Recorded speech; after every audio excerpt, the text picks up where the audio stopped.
حضرت امام حسین کے بچے بالخصوص خواتین پیاس کی شدت میں حلق خشک ہیں. حضرت سکینہ تڑپ کے اپنے باپ سے کہتی ہیں کہ مجھے 6 ماہ کے علی اصغر کی پیاس نہیں دیکھی جا رہی. بچے کو ہاتھوں پہ اٹھاتے ہیں اور نہر فرات کے کنارے پہنچ کے فرماتے ہیں اشکیاق سے مخاطب ہو کے تمہارا معاملہ میرے ساتھ ہے. اس 6 ماہ کے بچے نے تمہارا کچھ نہیں بگاڑا.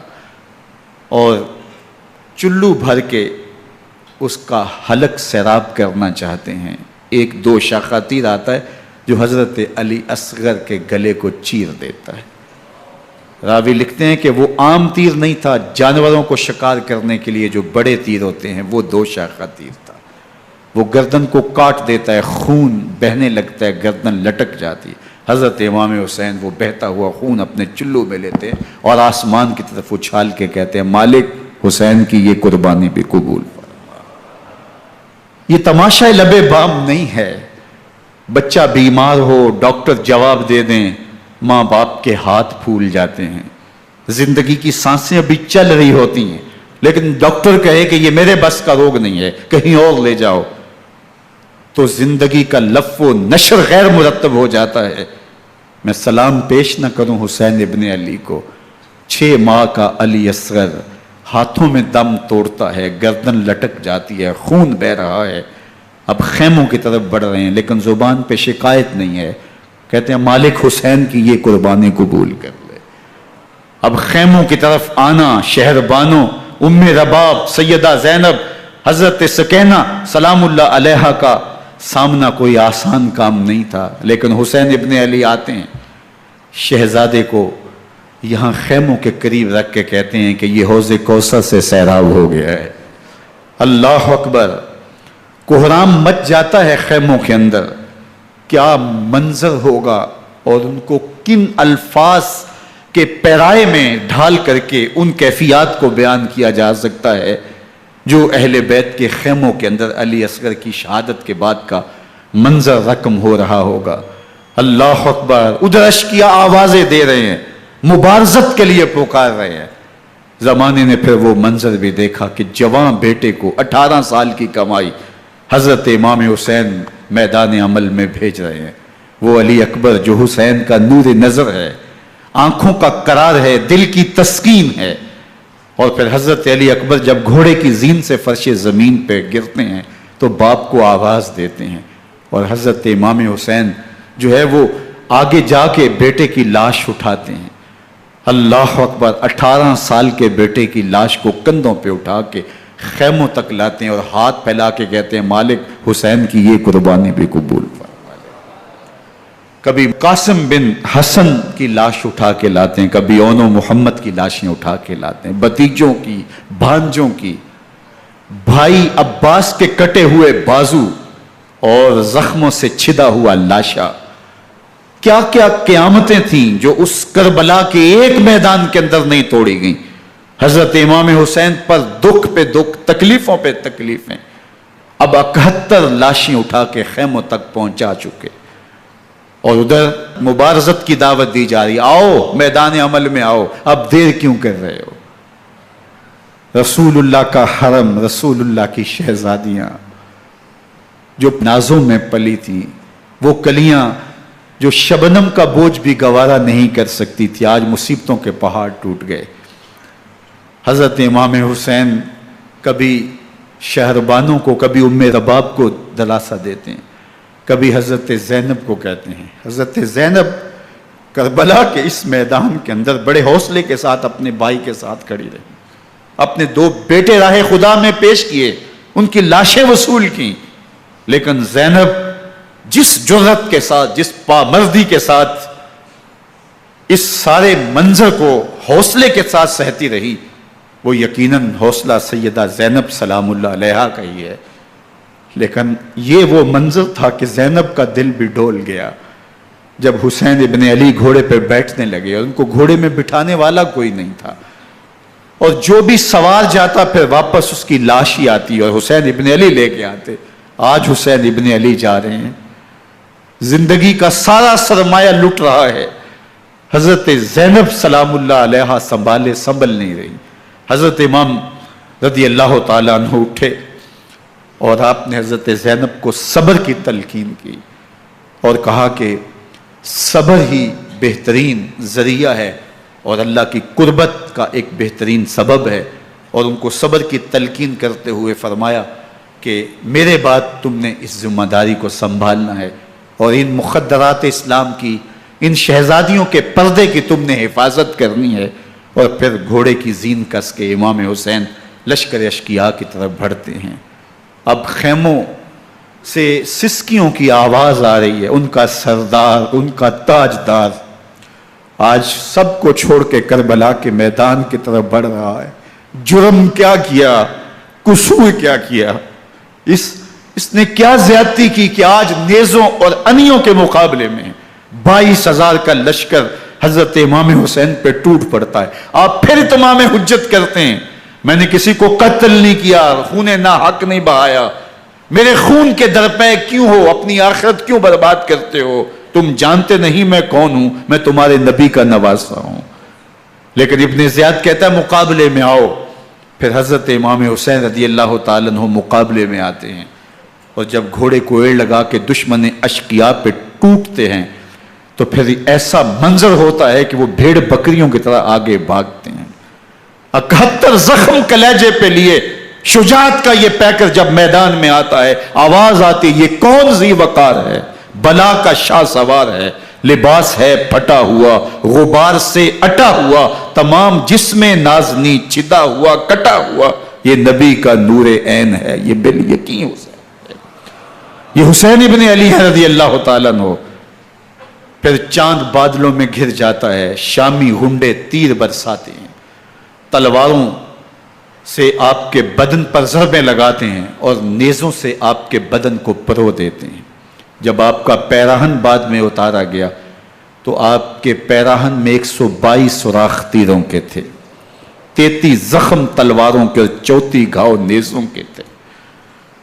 جب گھوڑے کی زین سے فرش زمین پر آئے، بدن چھلنی تھا، زخم زخم سے خون بہ رہا تھا، 3 دن کا پیاسا حسین، اللہ اکبر، بدن زخموں سے چور، 71 لاشیں کلیجے پہ لیے، مخدرات اسلام کے پردے کا خیال دل میں الگ ہے، لیکن گھوڑے کی زین سے جب فرش زمین پہ امام حسین آتے ہیں، زبان پہ ہائے نہیں، نالا و شیون نہیں، چیخ و پکار نہیں، آتے ہی پیشانی سجدے میں رکھتے ہیں اور پکارتے ہیں اللہم ردن بقضائکا وصبرن علی بلائکا تسلیمن لامرکا سبحان ربی العالی۔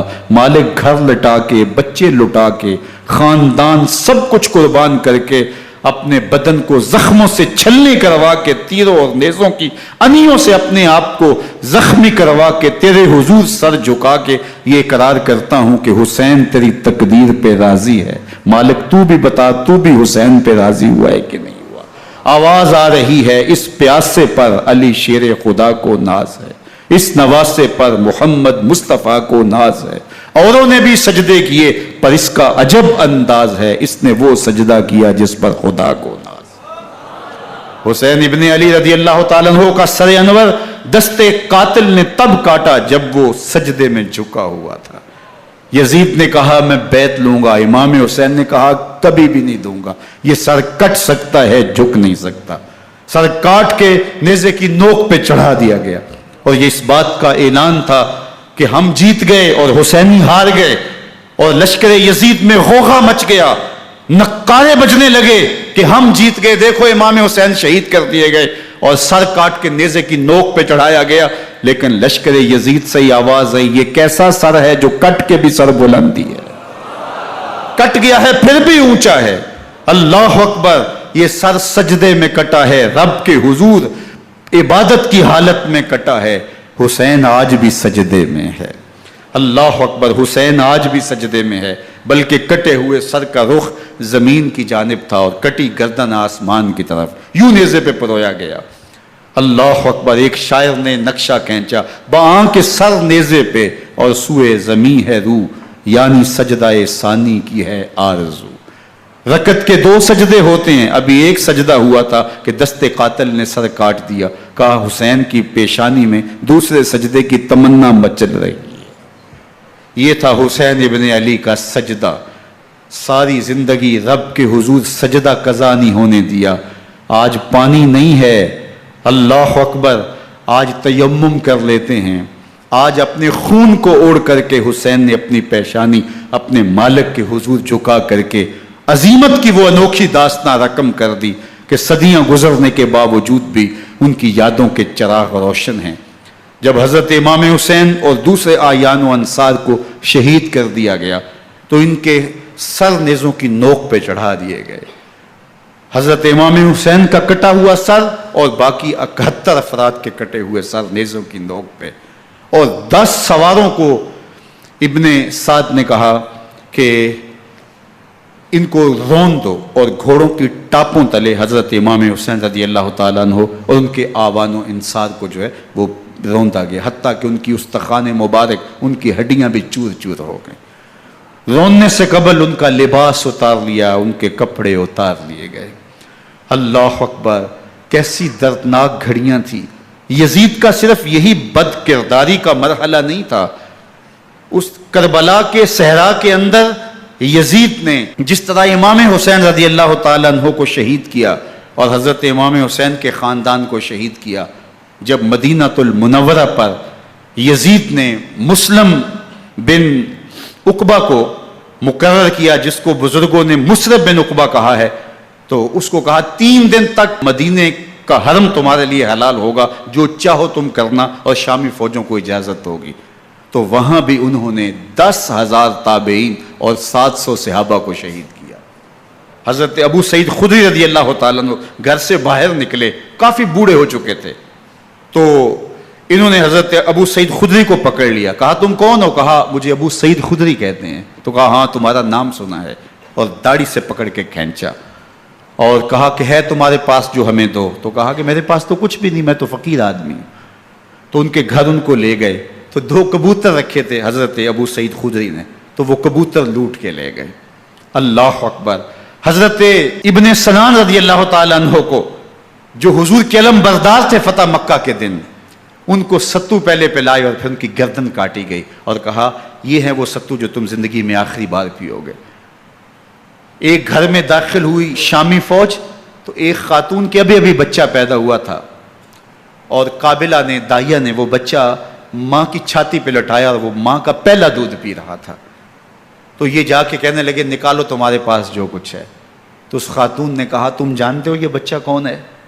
تو انہوں نے کہا ہم نہیں جانتے. کہا یہ حضرت ابن ابی کبشہ انماری رضی اللہ تعالیٰ عنہ کا بچہ ہے، اور یہ وہ صحابی ہیں کہ جو بیت الشجرہ کے موقع پہ حضور کے ہاتھ پہ بیعت کرتے ہیں. انہوں نے اس چیز کا لحاظ نہ کیا کہ جو کچھ ہے وہ ہمیں دو ورنہ تیرے بچے کو نہیں چھوڑیں گے. تو ماں بچے سے مخاطب ہو کے کہتی ہے، ابھی بچہ پیدا ہوا ہے اور ماں سے پہلا دودھ پی رہا ہے، کہ بیٹے اگر میرے پاس کچھ ہوتا، وہ قیمتی سے قیمتی چیز بھی ہوتی، تیری جان کے لیے قربان کرتی، لیکن اس وقت میرے پاس کچھ ہے نہیں. تو ایک شکی آگے بڑھا اور بچے کو ایک ٹانگ سے پکڑ کے کھینچ کے دیوار کے ساتھ پٹک کے مارا، جس سے دماغ کا بھیجا نکل گیا. کیا کیا زیادتیاں نہیں کی. 700 صحابہ حرہ کے واقعہ میں شہید کیے یزید نے، اور 10,000 تابعین شہید کیے. مسجد نبوی میں ممبر رسول کے ساتھ گھوڑے باندھے، اور وہ ممبر رسول اور مصلی رسول کے قریب لید کرتے رہے. حضرت سید عبد المسیب فرماتے ہیں میں نابینا تھا اور حضور کے روضہ انور کے پاس بیٹھا تھا، اور یزید کے سپاہی آتے، جو بھی مسجد میں نظر آتا پکڑ کے لے جاتے. مجھے نابینا سمجھ کے چھوڑ دیتے، لیکن میں پریشان تھا کہ ظہر کا وقت ہوگا، عصر کا وقت ہوگا، مغرب عشاء کا وقت ہوگا، نہ اذان نہ اقامت نہ جماعت، تو کیسے مجھے پتہ چلے گا کہ نماز کا وقت ہو گیا، اور کیسی میری نمازوں کا کیا بنے گا. میں اس فکر میں بیٹھا تھا. لم ازل اسمع الاذان والاقامت من قبر رسول اللہ صلی اللہ علیہ وآلہ وسلم. فرماتے ہیں جب بھی پھر نماز کا وقت آیا، گنبد خضرا سے اذان کی بھی آواز آئی، اقامت کی بھی آواز آئی. 3 دن تک مسجد نبوی کے اندر گھوڑے بندے رہے اور مدینہ کی حرمت پامال کی. مدینہ کے گھروں کے اندر یہ بد کماش داخل ہوئے، اور جو بدکاریاں انہوں نے کی کلیجہ منہ کو آتا ہے. 1002 شیزائیں ان بدکاروں کی بدکاریوں کی وجہ سے کنواری حالت کے اندر حاملہ ہوئی. 3 دن تک مدینے کا حرم انہوں نے پامال کیا. اور پھر مکہ المکرمہ میں کعبۃ پر گولے برسائے اور کعبہ کا غلاف جل گیا. وہ تو یزید مر گیا اور حضرت عبداللہ ابن زبیر رضی اللہ تعالیٰ عنہ نے اپنی خلافت کا اعلان کیا. یزید کے یہ کرتوت تھے، ادھر اہل مدینہ کو ستایا، ادھر اہل مکہ کو ستایا، اور رسول اللہ صلی اللہ علیہ وسلم کے خانوادے کی بے حرمتی اور توہین کی. نہ صرف انہیں قتل کیا گیا، ان کی لاشوں پہ گھوڑے دوڑائے. ابن سعد اور شمر جو ہے وہ خیموں میں داخل ہوا اور مخدرات اسلام کی چادریں چھیننے کی کوشش کی. حضرت زینب سلام اللہ علیہ نے مخاطب ہو کے کہا ہمارے چہرے کے رکھوالے چلے گئے ہیں، ظالم تو خیال نہیں کرتا ہم رسول اللہ کی بیٹیاں ہیں. حضرت شہربانو، حضرت زین العابدین اور حضرت زینب سلام اللہ علیہ، ان تینوں کو ایک اونٹ پہ باندھا گیا اور باقی اونٹوں پہ باقی سادات کو، حضور کی شہزادیوں کو باندھا گیا، رسیوں میں جکڑا گیا اور اونٹوں پہ باندھ کر کے کوفے کی جانب آگے آگے شہیدوں کے سر چل رہے ہیں اور پیچھے یہ قافلہ چل رہا ہے. اور جب یہ قافلہ وہاں سے گزرا جہاں لاشیں پڑی تھیں، امام زین العابدین 14 سال کے تھے اور بیمار تھے اور ان کا حوصلہ نہ ہوا، وہاں غشی ان کے اوپر آنے لگی. اور وہ منظر ابن کثیر نے، باقی لوگوں سب نے لکھا ہے کہ پھر جب ان کی یہ حالت ہوئی تو پھر سیدہ زینب سلام اللہ علیہ، جنہوں نے ابھی تک بڑے حوصلے کے ساتھ ساری مشکلات کا مقابلہ کیا تھا، اب ان کے بندھن ٹوٹ گئے اور آنکھوں سے آنسو بہنے لگے. اور سیدہ زینب تھے امام حسین رضی اللہ تعالیٰ عنہ کی لاش پہ کھڑے ہو کے، اور وہ روندی ہوئی لاش، ٹوٹی ہوئی ہڈیاں اور وہ بڑا بدن، کٹا ہوا سر نیزے کی نوک پہ اور لاش یہ پڑی ہے. تو حضرت سیدہ زینب نے مدینے کی طرف منہ کر کے جو ہے وہ حضور سے فریاد کی، یا محمد آہو، یا محمد آہو، ھذا حسین بالآراء مزمل بالدماء، یا محمد آہو بناتوں کا سبایا. رسول اللہ، اے پیارے آقا، یا جد آہو، اے ہمارے نانا محترم، یہ دیکھیے آپ کا حسین پڑا ہوا ہے. بدن سے کپڑے اتار لیے گئے، خاک ہوائیں اڑا رہی ہیں اور اس کے اوپر چادر جو ہے وہ مٹی کی پڑ گئی ہے. حضور آپ کی اولاد کاٹ دی گئی اور پھر کہا بناتوں کا سبایا. حضور دیکھیے آپ کی بیٹیوں کے ہاتھ باندھ دیے گئے ہیں، اونٹوں پہ کس دیا گیا ہے، سر شہیدہ آگے آگے چل رہے ہیں اور حضرت سیدنا امام حسین کا آگے آگے سر ہے. راستے کے اندر ایک جگہ آئی، رات گزری اور ان کو اتارا گیا. رات کا موقع تھا، ایک خاتون آئی اور اس نے کوئی کھانا پیش کیا ان کو اور کہا کہ میں کسی زمانے میں حضرت سیدہ فاطمہ الزہرا کی نوکری کیا کرتی تھی، ان کی لونڈی تھی، ان کی کنیز تھی، اور آج مجھے پتہ چلا کہ آپ لوگ گزر رہے ہیں تو میں نے کہا کہ میں اپنی مخدومہ کے خاندان کی خدمت کروں. اور پھر اس نے کہا کہ اس وقت سیدہ کی گود میں ایک 6-7 ماہ کی بچی تھی جس کو زینب کہا کرتے تھے. تو سیدہ زینب نے کہا کہ اماں اگر پہچانتی ہو تو وہ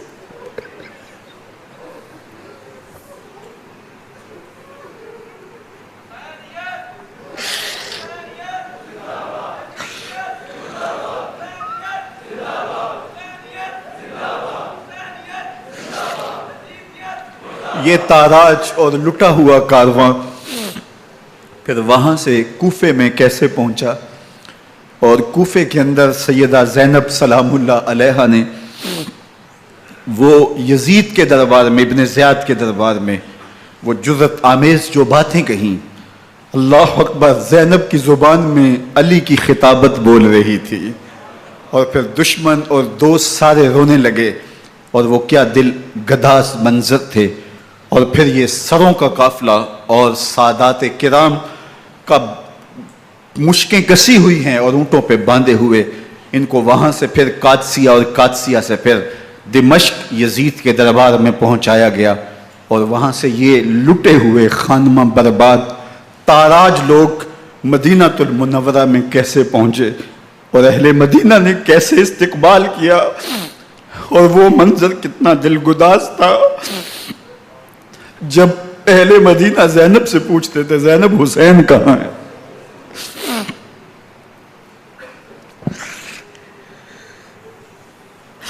بے مروت بے وفا، تیرا بھی کیا افسانہ ہے، جس نے اپنی ہی شمع کو گل کیا تو وہ پروانہ ہے۔ اپنے پیغمبر کے شہزادوں کو اور اپنے پیغمبر کی شہزادیوں کو جو دکھ اس امت نے دیے، یہ کائنات کی ایک انوکھی داستان ہے۔ اللہ ہمیں اسوہ شبیری پہ عمل کی توفیق عطا کرے اور ان کے نقوش پاک کی برکتیں دے، اہل بیت کی محبت ہماری روحوں میں جذب کر دے، اور جس عظیمت کے ساتھ، جس حوصلے کے ساتھ انہوں نے دکھوں کو جھیلا، جو دہکتی آگ کے شعلوں پہ سویا وہ حسین، جو جواں بیٹے کی میت پر نہ رویا وہ حسین، جس نے سب کچھ کھو کے کچھ نہ کھویا وہ حسین، مرتبہ اسلام کا جس نے دوبالا کر دیا، خون نے جس کے دو عالم میں اجالا کر دیا، جو کہ سوزے غم کو سانچے میں خوشی کے ڈھال کے مسکرایا موت کی آنکھوں میں آنکھیں ڈال کے۔ اے حسین ابن علی تم پر سلام، نازش آل نبی تم پر سلام۔